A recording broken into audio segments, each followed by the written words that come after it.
নমস্কার বন্ধুরা, তোমরা সবাই কেমন আছো? আশা করি সকলে খুব ভালো আছো। আমিও ভালো আছি। আর আজকে দেখো, সেই দিনের মতো আবার মাঠে নিয়ে চলে আসলাম ফুলকপি আলু পেঁয়াজ দিয়ে ভাজতে।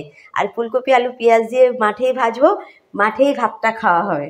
তো চলো, তার জন্য সবার প্রথমে আমি ফুলকপিটাকে সাইজ মতো কেটে নিই। আর উনুন কিন্তু মানে 3টে ইট দিয়ে আমি মাঠের মধ্যে কোনো গর্ত ছাড়াই উনুন বানিয়েছি।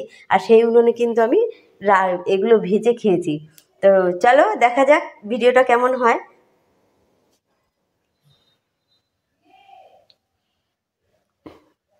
হাত দিয়ে কিন্তু আমি ফুলকপিগুলোকে একটু একটু করে কেটে নিচ্ছি।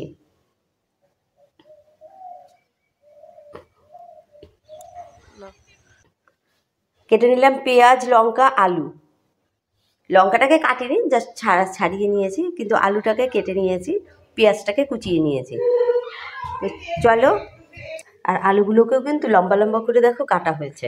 তো চলো এটাকে ভেজে নিই। আর তার জন্য কিন্তু উনুনটা তুমি ধরিয়ে দিয়েছি। আর আলু ফুলকপিটাকে কিন্তু ধুয়ে নেব, একটু ভালো করে চটকে ধুয়ে নেব। মাঠের মধ্যে রান্না হচ্ছে, আর এটা কিন্তু পুরো মাঠের মাঝখানে, মানে দুপাশে সর্ষে খেয়ে তার আমি মাঝখানে বসে বসে রান্নাটা করছি।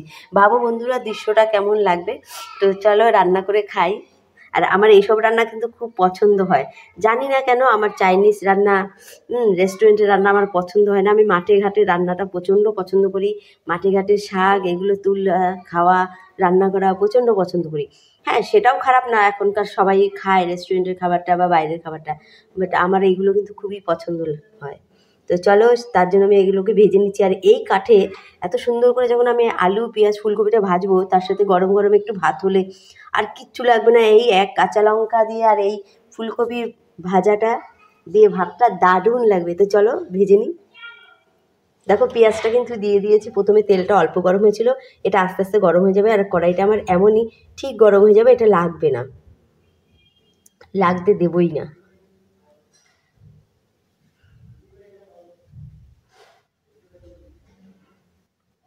দেখো বন্ধুরা, আমার উনানটা কিন্তু ধরে গেছে, সুন্দরভাবে ধরে গেছে। কিন্তু একটু রিস্কে রয়েছে যে নাড়াচাড়াটা একটু বেশি পড়লেই কিন্তু উনুনটা ধপাস করে নিচে পড়ে যেতে পারে।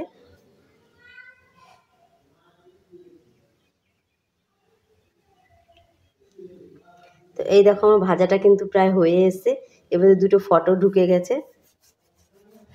এই দেখো ভাজাটা। কি বলো বন্ধুরা, তোমাদের কি এরকম ভাজা খেতে ভালো লাগে না? না ভালো লাগে?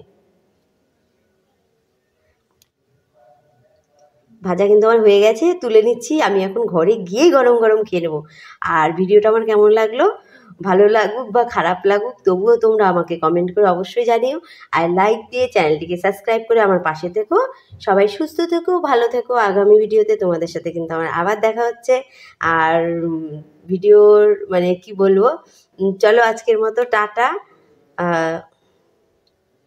লাস্ট তোমাদের আমি দেখাচ্ছি সামনে নিয়ে একটু, দেখো এই ভাজাটা।